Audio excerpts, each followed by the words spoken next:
Well, hello folks, and welcome back to the Indian People's Republic. I have returned from my vacation in Brazil. I've gone ahead and seen my family again. It's quite nice, or it was quite nice. I'm tanned again. It's very relaxing. Now, anyway, let's continue this. It seems like my save still hasn't been saved. Ha ha ha. No, what I mean though, yes, I realize, you know what the problem is? Maybe I've said this before, but it's because we were at war with the Allies, right?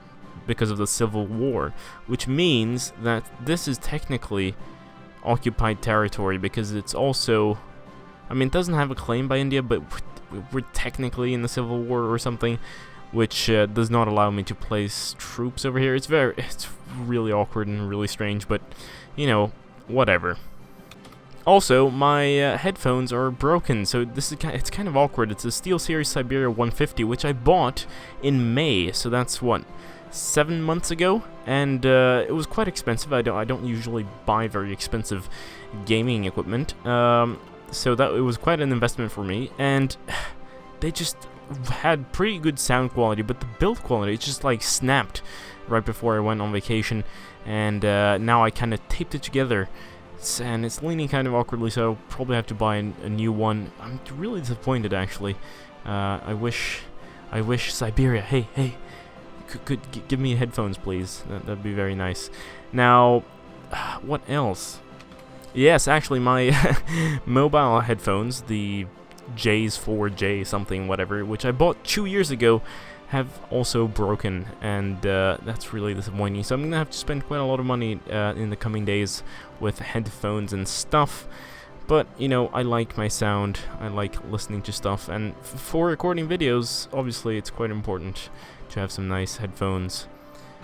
And then again, I also spend hours in front of YouTube every single day. It's actually an addiction of mine. I'm trying to fix it, if you can say that, but yeah, I mean, I need headphones. Headphones are really nice. I don't know why I'm rambling. Let's get this started. Still doesn't get it started. It seems like my computer is screaming for some reason. I think it was the fan. I turned one of them off for some odd reason. I can't remember.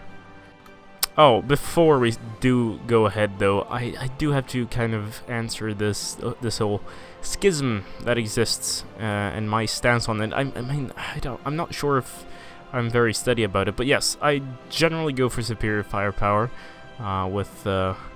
when I do have more manpower, even though technically I should go for mass assault. And I understand, yes, for superior firepower you do need like a balance of manpower and industry. So this is like perfect for the United States, for example, which can do both of the things. But I don't know, it's just, look, see, people say, oh, mass assault is great because the game works on divisions, you know, breaking down and stuff, not actually defeating other divisions. So, I mean, reinforce rate, I'm not actually sure what that does. That's the speed of reinforcement, plus 2%, not great, but training level minus 10%, again, like, why do I want worse units on the field? Sure, I have a huge manpower, but if I can't equip them and they're not that good, like, what's the point? And then supply grace, plus 48 hours, okay, that's pretty good, and out of supply, minus 10, that's pretty decent, fine. Organization, plus 5, really? That's nothing. And also entrenchment, not really that great in my opinion. Over here, People's Army, I mean, it's not, I don't know. Someone convince me that this tree is superior. Like, I've tried, I've seen Reddit posts, I'm not convinced. This whole firepower thing is just so much better. I mean, soft attack plus 20 right off the bat, and just soft attack going up and up and up and up, and that's, you know, for infantry divisions, which are the ones carrying the soft attack, it's just great. I don't remember exactly what it was we were doing. I think we're trying to push over here, but it seems like the Germans, or the Axis, has kind of moved over a bunch of divisions down south, and of course this mountainous area, so it's kind of tough for us right now. And the Soviets are about to surrender. Not really. I mean, they still have quite a few points left, but yeah, it's not going that great for us. However, for the Allies, yeah, much better, and I hope they succeed, honestly, because that's the only way we can hope to achieve anything. Actually, not just achieve, but survive, because I don't think these Germans are very interested in seeing communist Indian people survive very long once the Soviet Union falls. Ooh, and then there's this. Yeah, this is what we're waiting for. I wonder, Manifest Destiny, where is that? Manifest Destiny, come on. Am I blind or something? Oh, there it is. Justify war goal time minus 25%, democratic, and the scientist haven. I get it. But anyway, actually, wait. Requires all the following. I mean, what's the point, though? It's not that good. You know what? I know the Social Democratic Party here is quite large, but I believe in Sweden. I believe Sweden can defeat the Axis once we're gone. If we're, I mean, I'm saying once we're gone, but it's not certain. I mean, I think we can stand out for a while, but the Eastern Front is starting to press. This doesn't look too good. That doesn't look too good, and even the Ally push is not looking that good anymore. I'm certain we would be winning this if the game wasn't bugged out. I mean, trust me. Why does this always happen? It's just so annoying. And now my voice is breaking. But yeah, it's so sad. Because I actually was hoping. I'm going to let you in on a secret that, you know, I'd actually achieve, like, world domination with communist India here. But alas, not this time. Oh my god. I just asked for military access from India, and they appeared as a country. Oh my god. Oh my god. Oh my god, it's just so much. Oh, at least we can deploy the units, but my land. Oh my god. Oh no. Really? Is this how it ends? Oh, I'm so pissed. I tried reloading the save, didn't work obviously because it's Iron Man. Ugh, lovely. Anyway, at least we are doing some Royal Indian Air Force here to get to the Smiling Buddha so that we get ahead on the nukes there. Not ahead, I mean, we don't even have the planes to deploy them. But you know, that's a possibility. And now, at least, we can start deploying these units. I mean, we lost a lot of factories there, so that's an issue. And I just gave India, like, and the Brits a bunch of factories, basically. It's so... I don't understand. You know what? I'm gonna boost party popularity in their country. I know it's far-fetched that anything happens, but I think... I mean, the save game's already broken, so let's break it some more. Well, I mean... At least we have an army now, right? And I can't complain about world domination. Yeah, I can though, because I lagged behind. But it looks like we are on the losing end of this. Oh my god, 4.24. Although I do believe the Soviets can hold out quite a while longer. Let's see. They're probably going... let's see. Come on. Where is your... Manpower laws. I can see that. Yes, here. Service by requirement. Alright. So you still have some manpower to drain. Greece has capitulated. RIP.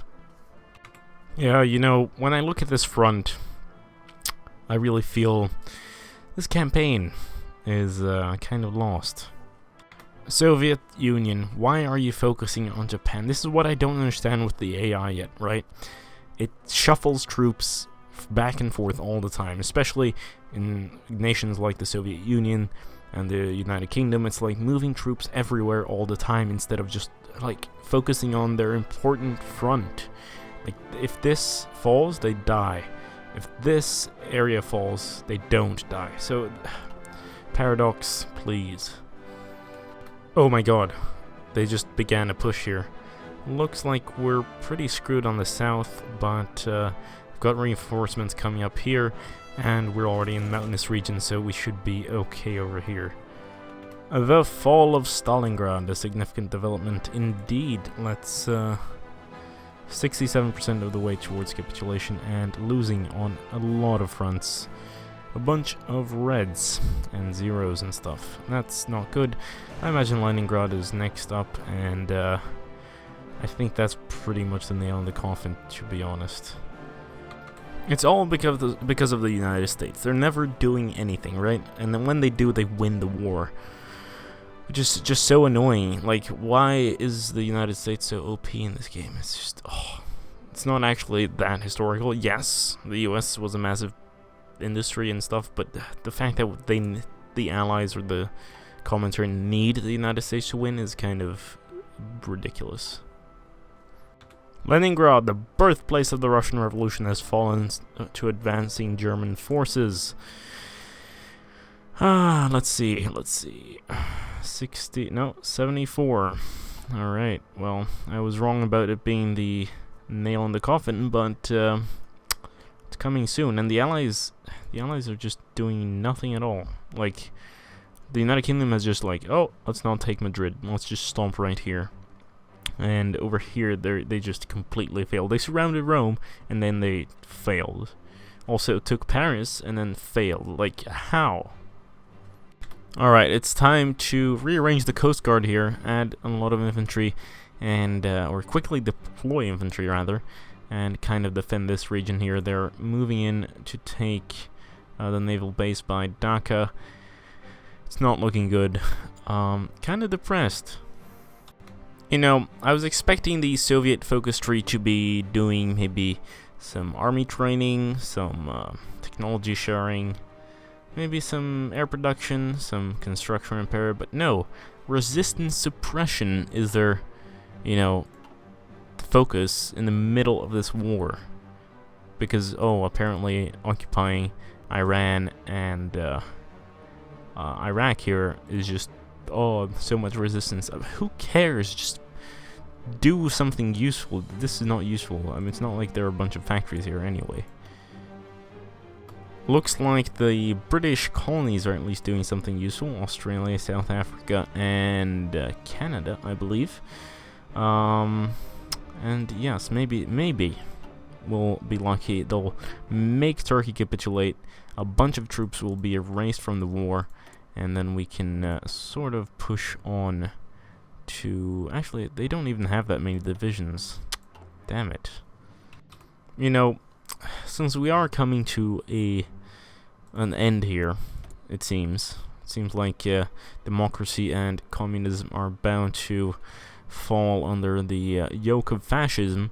Let's sort of boost popularity here to I mean, we're never gonna see Germany turn socialist in this save game, but in the future, right, we're kind of inspiring the German workers to revolution in maybe like 50 years or something. So we're just laying the groundwork for for history to take its rightful path, right? Not rightful path. What I mean is its logical conclusion, because Germany will fall. They will not survive 1,000 years because, well, the workers will want to be liberated after all. Maybe we can turn this war. Let's research this smiling Buddha and try our best. I doubt it, but you know, we can try. Where's our Air Force? In the Caucasus. That's pretty good. Let's keep them there. Okay, so we're growing by 0.02 per day in the US, and they're going to have an election in November. That's what? June, July, August, September, October, November. That's 5 months. I think we have enough time to go over 50. I'm not sure though, because 10 days, that's 0.2. I need 100 days, that's 4 months. Yeah, I think we can make it. The only problem is that the closer we're to 50%, the smaller our growth gets, which means, you know, it will be very tight. And also, sometimes you go over 50 and then it goes back down, and just kind of fluctuates like that once it reaches 50, which means that the election could happen at any day. You know, it could turn to communist, or it could continue being democratic, and then we'll have to wait another 4 years, and we don't have 4 years, so we're going to make sure we win. I don't know how, but we'll pretend. We're just gonna pump out a bunch of posters everywhere and be like, you have to, you know, this is your duty. You have to defend the workers of the world, who right now are taking quite a punch. I didn't think of this, but this whole adventure here, where we screwed up with India, actually means we'll get a buffer state between us and the Germans once they come. So that's pretty good in some ways, I guess. Okay, the moment the Germans reach this area here, or come over 90% of the way, we are going to go ahead and sound the retreat, because we can't hold this out and, you know, have them behind our backs. I think I actually just cut off the Germans from a huge oil supply here. Of course, we held Azerbaijan for a while, but I've also gone ahead and taken Grozny here, which 26, I mean, for the Germans is quite a lot. Let's check it out. Yeah, I think if we go to trade and then we go oil, we can see that the Axis is actually mostly on the bottom of this list. So that's quite encouraging. I know that technically this up here is a whole other front from this, but I'm quite lazy, so you'll have to forgive me. And look at that. I've actually gone ahead and manually pushed quite a lot of units around, which does help quite a lot. I should stop being so lazy, but it's just when these automation features exist, which I understand because, you know, it's Hearts of Iron 4, World War II, very complex, large fronts, huge amount of men on the field, but yeah, you get lazy with automatic stuff. Hey, we're actually turning this around for some reason. I think that the Axis may have shuffled troops over to the western front instead of our eastern area here. So we are actually taking this entire region. We're pushing down the surrender progress of the Soviet Union, and the Germans are not as close anymore, and we're doing pretty well for ourselves. Apparently the Smiling Buddha finished without even giving me a notification. It probably popped up and I clicked it away because I was so involved there for a second with the whole stuff. Now, again, I'm just going to go through this again because I was thinking over it during my vacation, and it's just so annoying how this tree is set up. You know, there's so many cool things over here that you can't get unless you get closer to the United Kingdom. Like, I just don't understand why I can't be a Dominion without doing the Indian National Congress, like, or sorry, the Cripps mission. It's so, stupid. In fact, yeah, it goes to two-nation theory, and then I can't activate this. Like, it'd be nice if the tree went, oh, you can do this, and then do this, right? Or, like, do this, but then you can skip over here for a while, and then after some war or something, some other event, you can go down and choose this. I feel like the US should just join the war if they're democratic, and it's like 1944 or something. It's just, they would have joined anyway at some point, even with or without Pearl Harbor. That was kind of clear. Unless they went, you know, in a completely different political direction.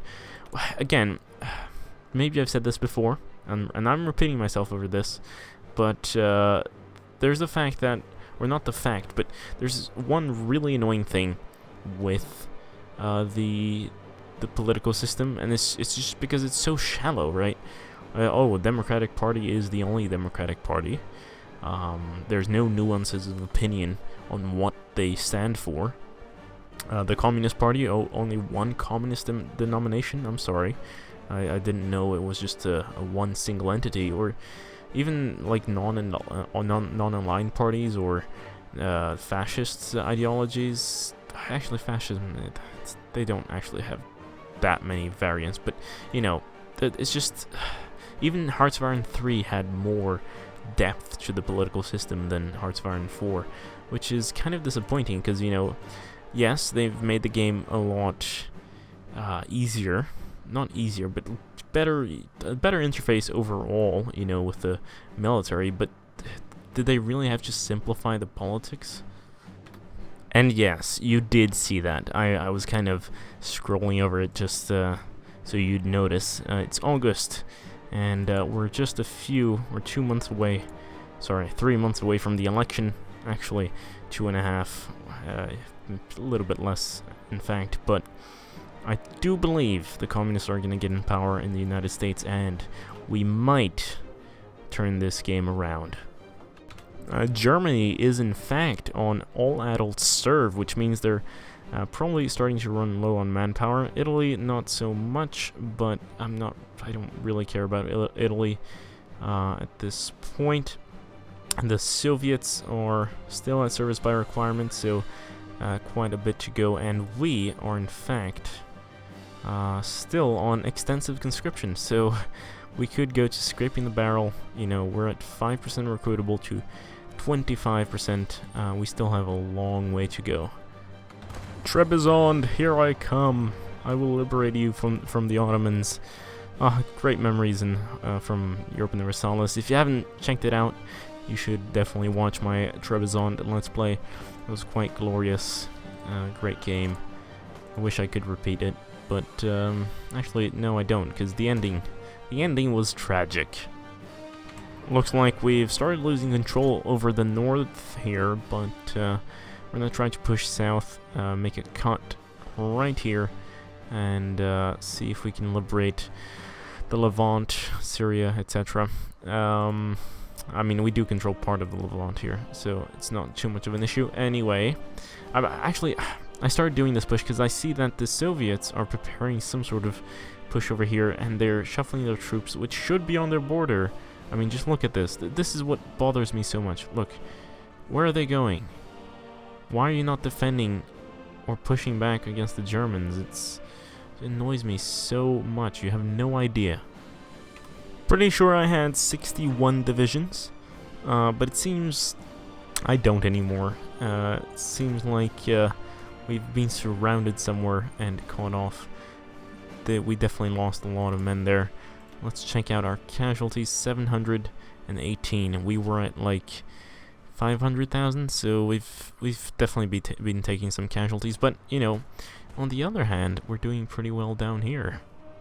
The Germans finally realized, oh, maybe, you know, we should defend this region. Looks quite important. And now I don't think we have much chance of taking this, but at least we've moved our borders up, which is always a good thing. Maybe we could push for Ankara. I wonder, what is the Turkish way to surrender? 33%. So maybe Ankara. Yeah, they probably need all of these taken, and a bunch of coast regions as well.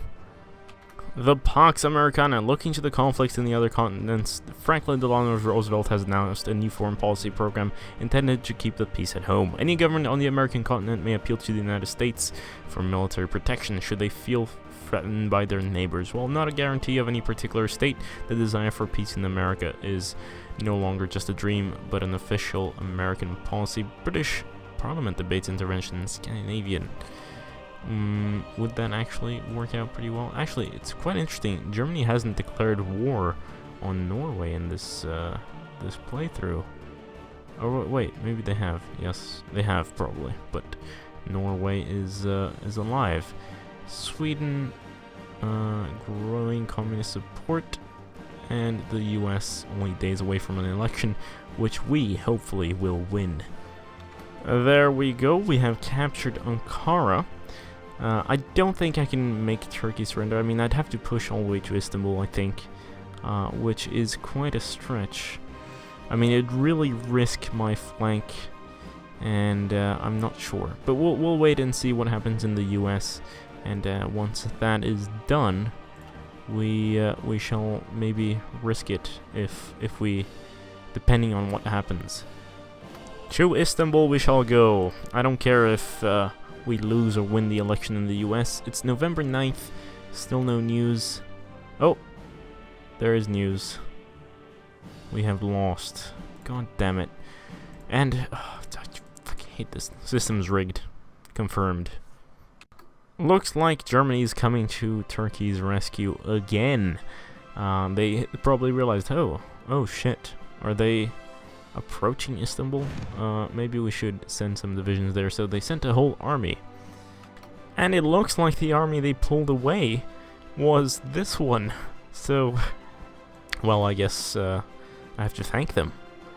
I've gone ahead and made a new army under the leadership of Lakshmi Sahgal. I hope I pronounced that close to correct. I don't think I did, but yes, it's the Mother Army because we're going to liberate the motherland, the Soviet Union, with just, 27 infantry divisions, of course, are going to reach Moscow.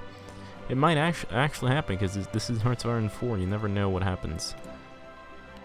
It's time. Let's change our conscription laws to service by requirement. If we do need to do it again, we will do it again. We do have quite a lot of political power. Yes, we're influencing a bunch of people, but it's fine.